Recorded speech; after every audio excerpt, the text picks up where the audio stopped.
आई, आज बोंबीलची भाजी बनवणार आहेस का तू? बोंबीलची भाजी नाही बनवणार बा मी. हा, बोंबीलची चटणी बनवणार आहे. चटणी. हा, अच्छा. त्यासाठी आहे ना एक असं प्लेट भरून माप नाही घेतलेलं मी, नाही का. मी आहे ना हे अंदाजी बोंबील घेतलेले आहेत, म्हणजे नाही का एकदाच आणून ठेवलेले ना, मग त्याच्यातले मी काढून घेतलेले आहेत अंदाजेच. तसे एक प्लेट घेतलेली आहे मी.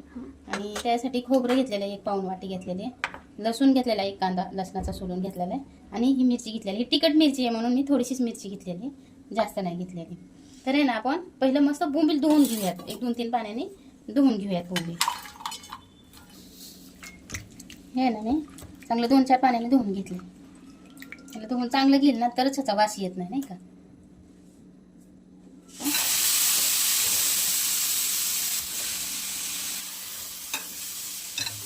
हे ना मस्त भाजून घ्यायचं आपल्याला बारीक गॅसवर, ना कसं बारीक गॅसवर भाजून घेणार आहे आपण.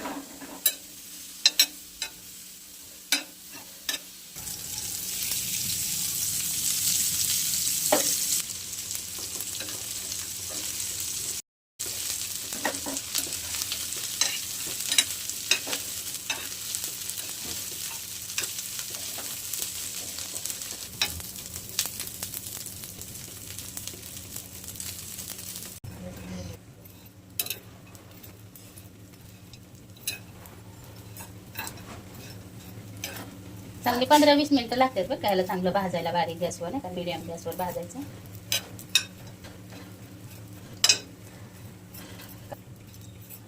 फुल गॅसवर जर भाजलं ना तर वरून लालसर दिसतं, पण आतून ते कच्चच राहिलेलं असतं. त्यासाठी आहे ना बारीक गॅसवरच भाजून घ्यायचं मस्त लाल होईपर्यंत.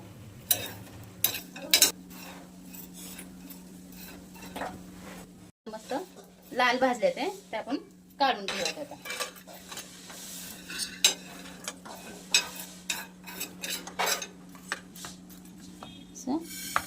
मस्त मस्त लाल भाजले ते. आपण आहे ना ह्याच तव्यात आता खोबरं भाजून घेऊ.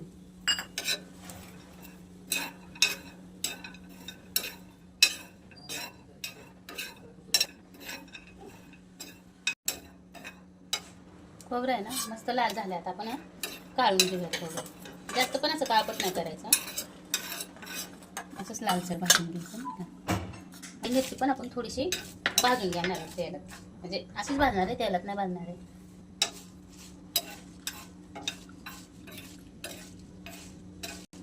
आपला भाजला आपण काढून घेऊया. गॅस बंद करायचा.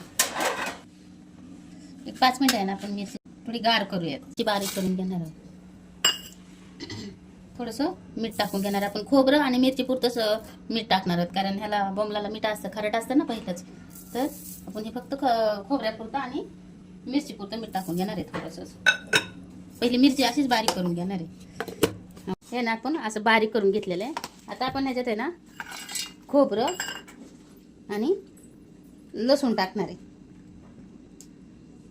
आणि ही बारीक करून घेणार आहे आपण असंच.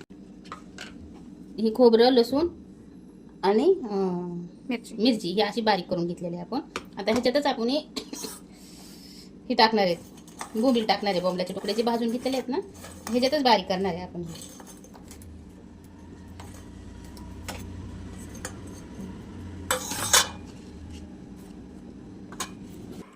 हे आहे ना ही आपली चटणीची तयारी.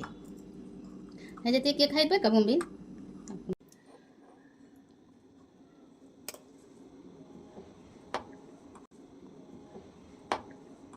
ह्याच्यात आहे ना असे छोटे छोटे तुकडे आहेत, तर ते असेच ठेवणार आहे मी. खाताना खूप छान लागते ते. आता खाली आले ना तर मस्त लागते ते. भाकरीसोबत, चपातीसोबत किंवा भातासोबत पण खा, खूप छान लागते. जेवताना तोंडी लावायला तर एकच नंबर आहे. हे आहे ना थंडी बोंबलाची चटणी तयार आहे. अशी करून बघा, खूप छान लागते खायला अशी. मी ह्याच्यात काही कांदा बिंदा तळून टाकलेला नाही, बिगर कांद्याचीच केलेली आहे अशीच. कारण कांदा टाकला ना तर ती लगेचच आपण नाही का खायला लागतं. आता हे आपण अशी ठेवून जरी डब्यात ठेवली ना तरी 1-2-4 दिवस तरी आपण ही चटणी खाऊ शकतो, नाही का, अशीच ठेवून दिल्यावर.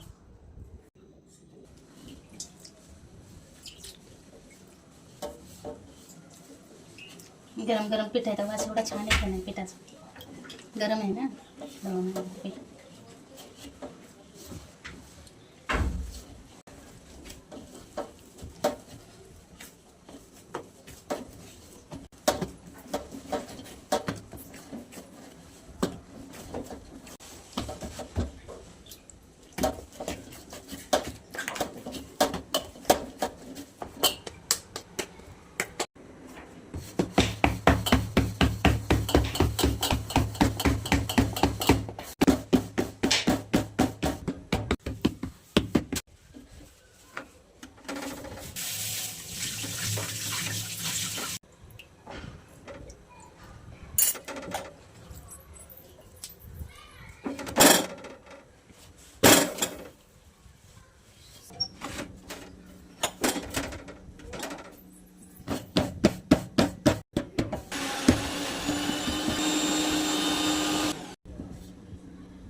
मस्त पांढरी शुभ्र भाकर तयार आहे आता.